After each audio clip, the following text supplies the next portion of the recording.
ఏ పత్రాలు అవసరం లేదు, ఏం లేకుండానే అన్నీ ఇస్తాం. అలాంటి కార్యకర్త, నాలాంటి నాయకుడు మరి ఎక్కడ మీరు చూడాలన్నట్టుగా రేవంత్ రెడ్డి మాట్లాడిన ముచ్చట్లు. ఈరోజు రేషన్ కార్డు లేదే, ఏ లింకు పెట్టందే ఏ హామీలు రావని గట్టి గుణపం.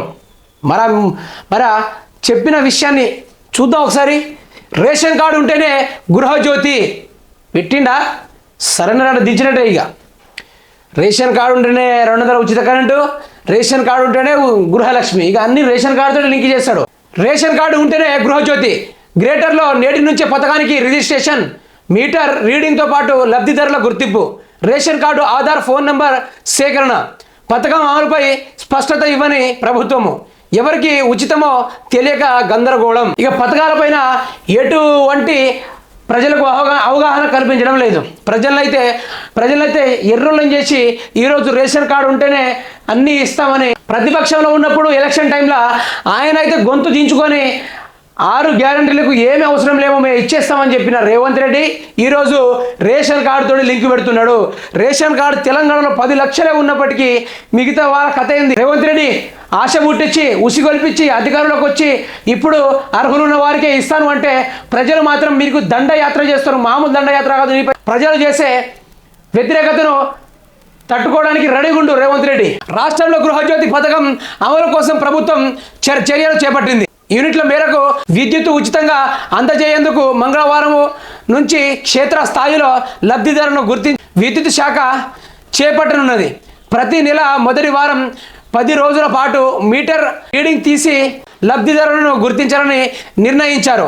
ఈ నేపథ్యంలో ఇటువంటి ఇంటింటికి వచ్చి కరెంటు మీటర్ రీడింగ్ తీసి సిబ్బంది ఇంటి యాజమాన్యం నుంచి రేషన్ కార్డు, ఆధార్ కార్డు నంబర్లతో పాటు మొబైల్ నంబరు తీసుకొని రీడింగ్ కోసం తెచ్చిన హ్యాంగ్ హెల్త్ మోఫిన్లో నెంబర్ చేయిస్తున్నారు.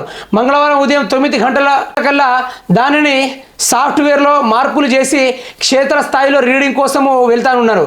రేషన్ కార్డు ఉన్న వారికి గృహజ్యోతి పథకం వర్తింపజేసేలా కాంగ్రెస్ ప్రభుత్వం చర్యలు చేపట్టింది. ప్రజలారా, మీరు ఎంచుకున్న నాయకుడు మనకు చెవుల పూలు పెట్టి గెలిచిన కాంగ్రెస్ అధినేత ఆయన పిసిసి చైర్మన్ రేవంత్ రెడ్డి ఈరోజు ప్రజలను అయితే నానా తిప్పలు పెట్టడానికి అయితే పూనుకున్నాడు.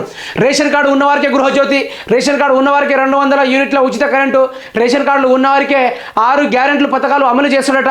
ఈ ముచ్చట ప్రతిపక్షంలో ఉన్నప్పుడు రేవంత్ రెడ్డి ఎప్పుడు చెప్పలేదు. అధికారంలోకి వచ్చి ఈరోజు ఆ డబ్బుల్ని కాస్త వాళ్ళ జేబుల్లో పెట్టుకొని ఈరోజు హామీ పథకాలు ఇవ్వడానికి నానా సాకు ముచ్చట్లు చెబుతున్నారు. ఇప్పుడు మనకు 6 గ్యారెంటీలు ఇచ్చారు కదా, అభయహస్త పథకం ఇచ్చారు కదా, దాని అప్లికేషన్ పెట్టుకున్నాం కదా. మళ్ళీ ఈ కొత్త నాటకాలు దేనికి? రేవంత్ రెడ్డి, ప్రజలు మిమ్మల్ని ఆశించి ఊషించి ఓటేసినప్పటికీ ఇప్పుడు మీరు వాళ్ళని దూరం పెట్టేసి వారి కడుపులో దన్నట్టు అయింది. ఈరోజు అయితే తెలంగాణ ప్రజలు ఇక వ్యతిరేకత మొదలు పెడతారు. ఈ ప్రభుత్వానికి వ్యతిరేకత మొదలు పెట్టాలి. ఎందుకంటే ప్రజలను మోసం చేసింది కాంగ్రెస్ పార్టీ కాబట్టి వీళ్ళపైన పోటీ కేసు వేసినా కూడా తప్పు లేదు. వీళ్ళు చేస్తేనేమో న్యాయం మన మీద చేస్తేమో అన్యాయమా? నాయకుడు ఎన్ని రోజుల్లో ఉండడు. ప్రజలు తలుచుకుంటే కొన్ని రోజుల్లో దింపేయడం జరుగుతుంది.